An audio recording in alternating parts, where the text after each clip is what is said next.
Hola, nosotros somos el grupo A4 y vamos a hablar sobre el ciclo menstrual, embarazo y parto y menstruación. Empecemos por el ciclo menstrual. Bueno, ¿qué es el ciclo menstrual? El ciclo menstrual es el ciclo reproductor de la mujer que dura entre 28 a 32 días. Hay algunas alteraciones que pueden durar 20 días o 45 días, pero se dice que estas alteraciones son indicativo de que esta persona es poco fértil.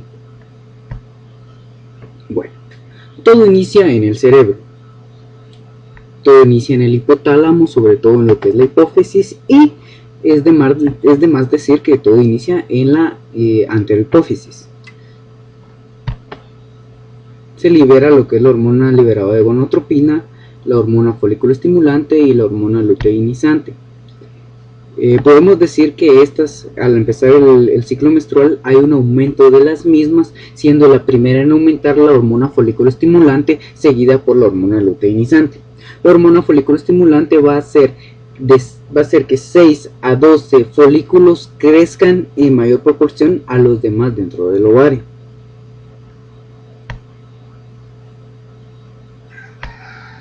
Estas hormonas viajan al útero de la mujer y hacen algunos cambios.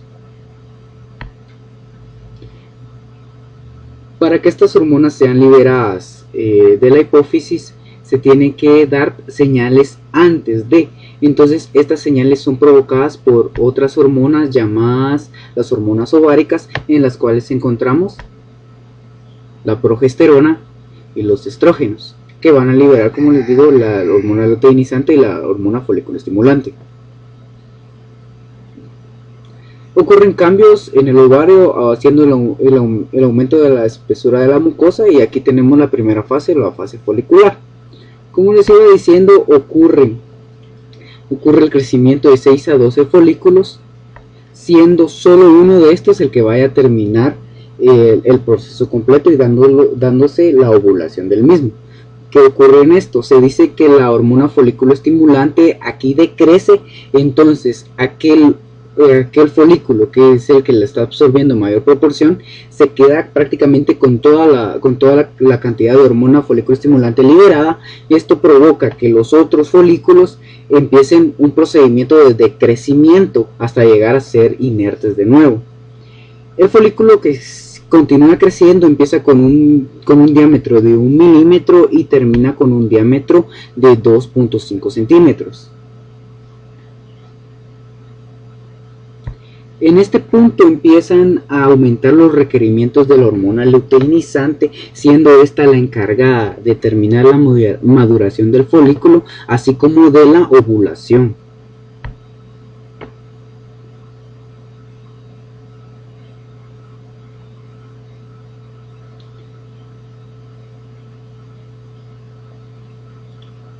Las trompas de falopio se preparan para recibir al óvulo. Ocurre la ovulación. El óvulo viaja por la trompa de falopio hasta llegar al útero.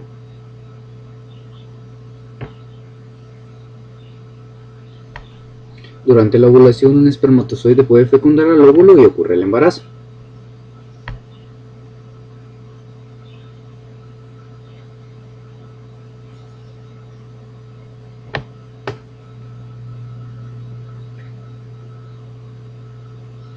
Bueno, aquí entramos a la siguiente fase del ciclo menstrual, que es la fase de la progesterona. ¿Qué ocurre aquí? Aquí va a haber un crecimiento de las paredes del útero para alimentar al embrión y continuar el embarazo, si es que se da el embarazo. Si no, ocurrirá lo siguiente. En la primera semana va a haber un aumento en el espesor de la mucosa. En la segunda semana continuamos con el aumento en el espesor de la mucosa, y en la tercera semana hay un aumento del espesor de la mucosa hasta cierto punto.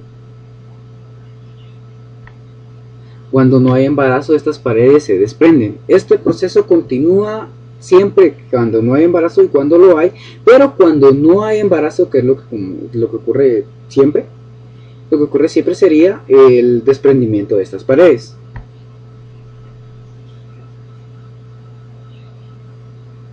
Y en la cuarta semana las paredes están totalmente desprendidas. Y llegamos a la última fase, que es la fase de sangrado o menstruación, que dura de 2 a 5 días.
Durante la fecundación, millones de espermatozoides son depositados en el fondo de la vagina.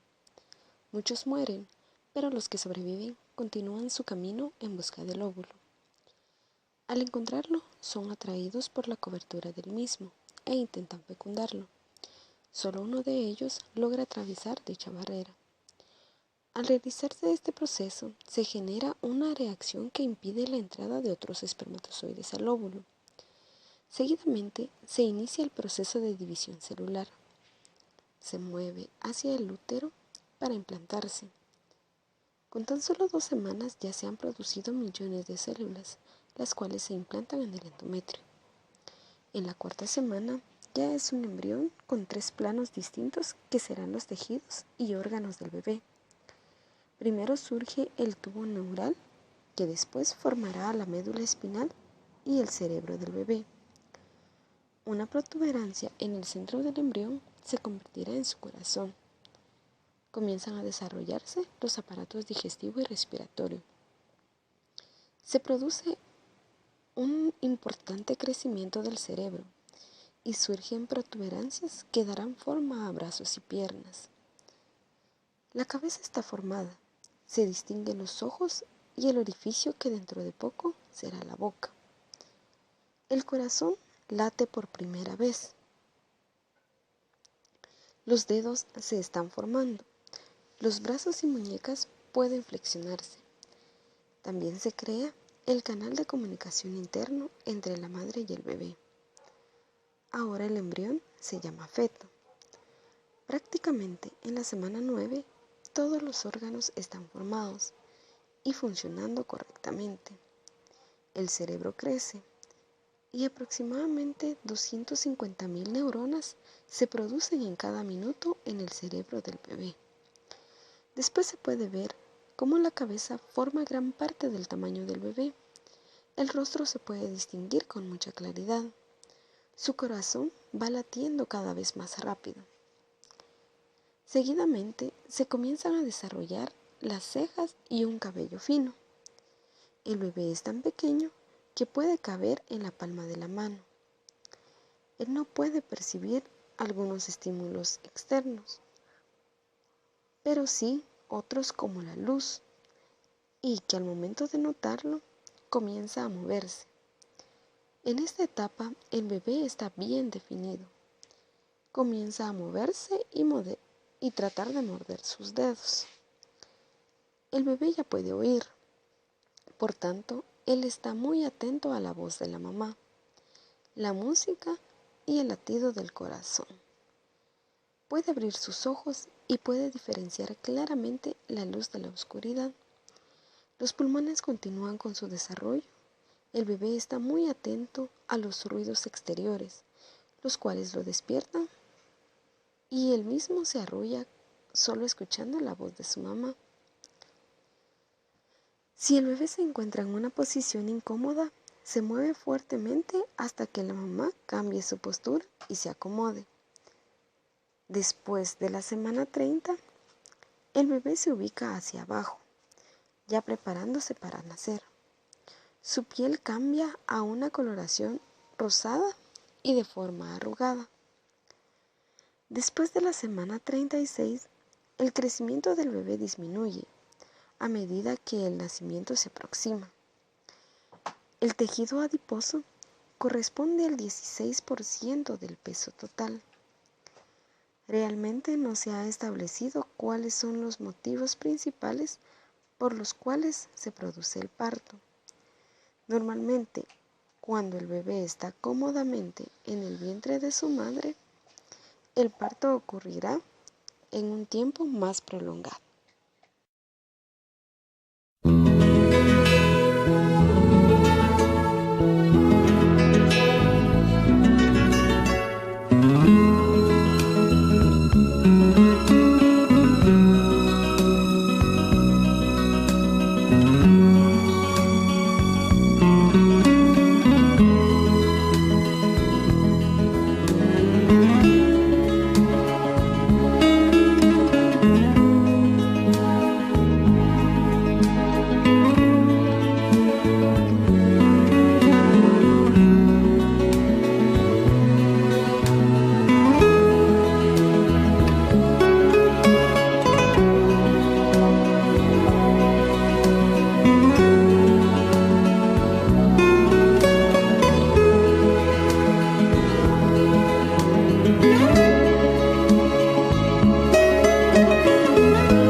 El parto.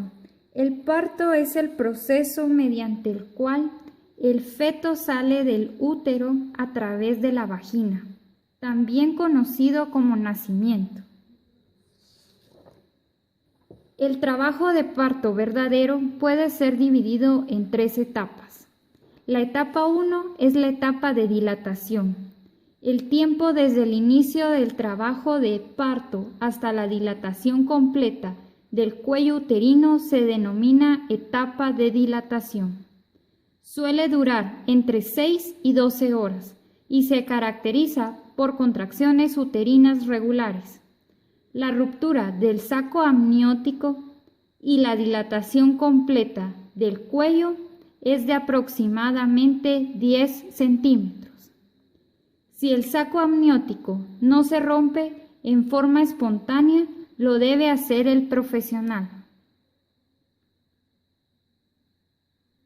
La etapa 2 es la etapa de expulsión. Es el periodo entre 10 minutos y varias horas, desde la dilatación del cuello hasta la expulsión del feto. Primero sale cara,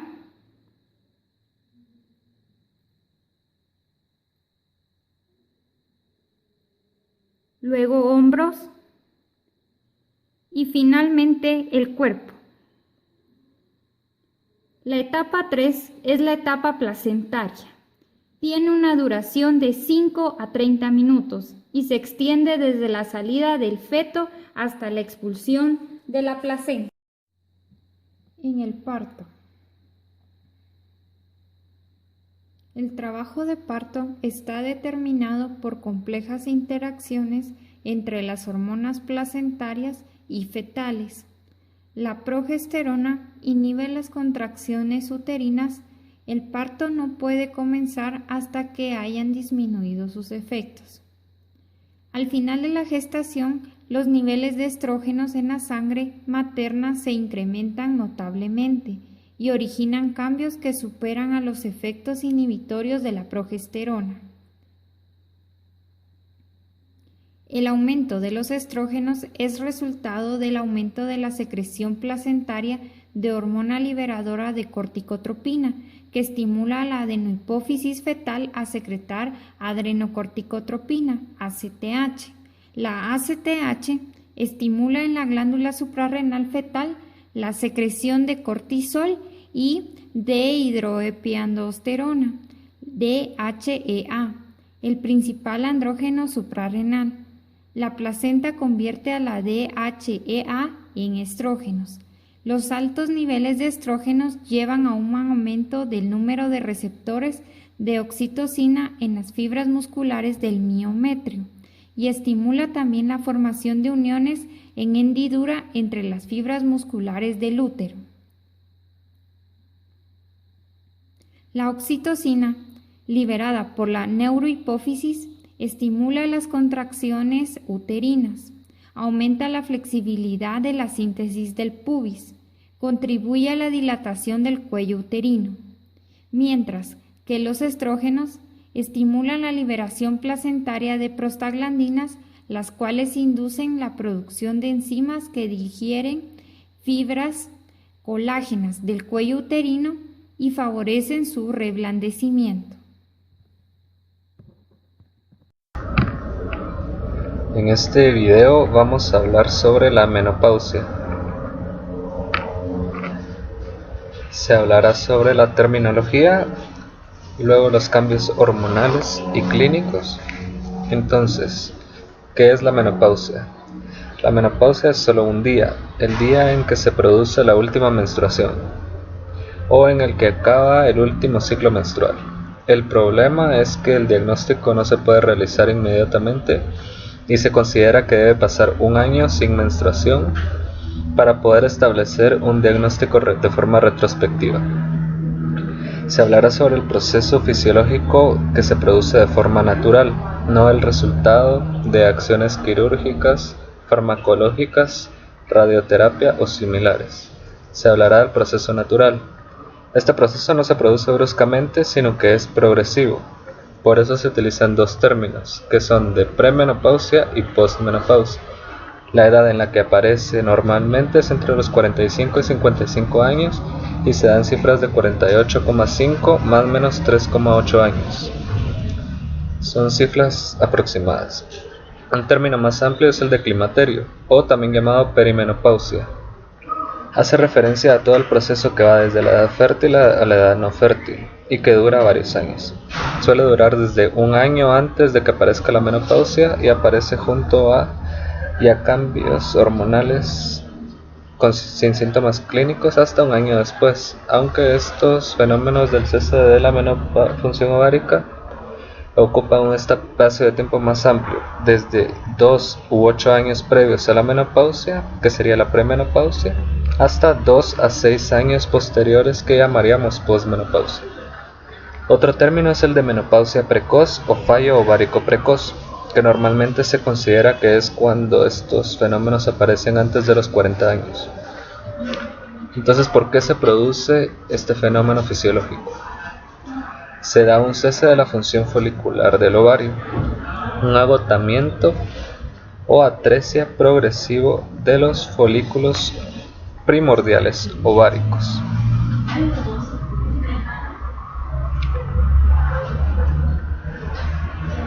Este fenómeno lo que ocurre es que se da una disminución progresiva de lo que es el 17 beta estradiol de los estrógenos principales durante la edad fértil de la mujer. Se puede ver en el gráfico cómo el nivel de estrógenos en orina de la mujer aumenta durante la pubertad, va fluctuando durante la edad fértil de la mujer y luego se da una disminución durante la época premenopáusica y bajar casi a cero en la menopausia. O sea que el ciclo bioquímico hormonal característico de la menopausia es la disminución progresiva del 17 beta estradiol hasta llegar prácticamente a niveles de cero, y no solo el estradiol sino que también de la progesterona. Ahora se hablará sobre los cambios hormonales y clínicos que se producen durante el climaterio.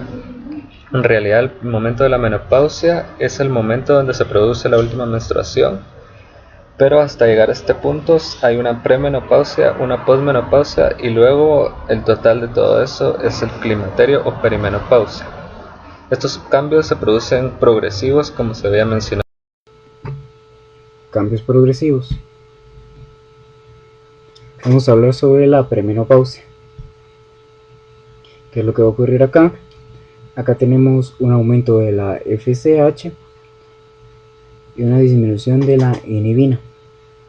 Cuando la inhibina se encuentra disminuida, lo que va a provocar es un aumento de la FSH anterohipoficiaria. ¿Qué es lo que va a pasar con el estradiol? El estradiol se va a encontrar en proporciones normales o algo disminuidas.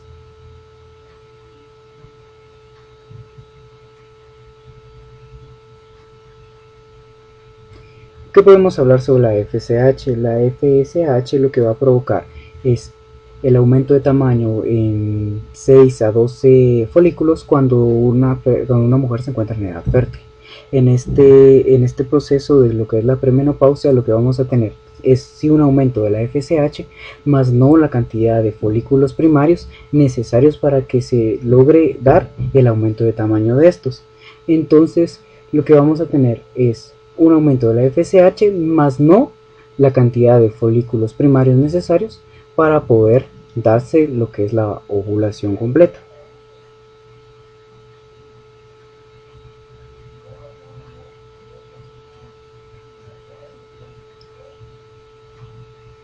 ¿Qué es lo que va a suceder en la menstruación?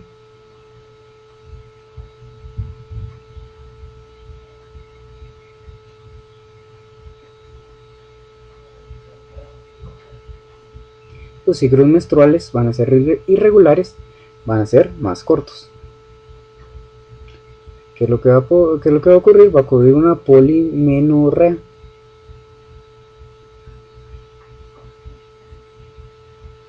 Ya al estar terminando esta parte de la premenopausia, el estradiol se va a encontrar en menor proporción, mientras que la FSH va a estar en aumento.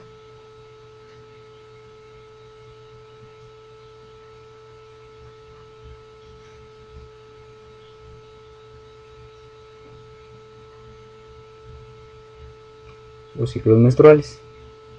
¿Qué es lo que va a ocurrir acá? Acá lo que va a ocurrir es que pueden darse ovulatorios o anovulatorios. Cuando hablamos de un proceso anovulatorio, significa que vamos a tener menos cuerpo lúteo, entonces lo que vamos a tener en menor proporción es la progesterona, dando como resultado una hipermenorrea prolongada o excesiva. La menopausia establecida, ya estamos hablando de la menopausia en sí.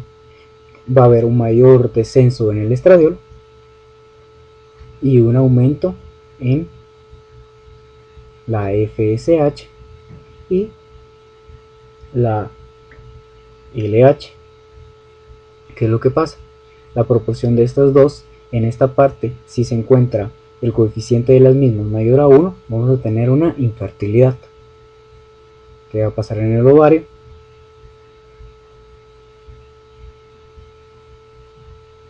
Acá se va a producir testosterona y androstendiona. La androstendiona se va a convertir en otra hormona por medio de conversión periférica en músculos y tejidos grasos, y va a dar como resultado la estrona. La estrona es la que se encuentra en mayor proporción en una persona cuando está en la etapa de la menopausia, mientras que el estradiol se encontrará en mayor proporción en una persona cuando está en edad fértil. Al tener en mayor proporción la estrona, lo que vamos a provocar es una amenorrea, y es el signo característico de la menopausia.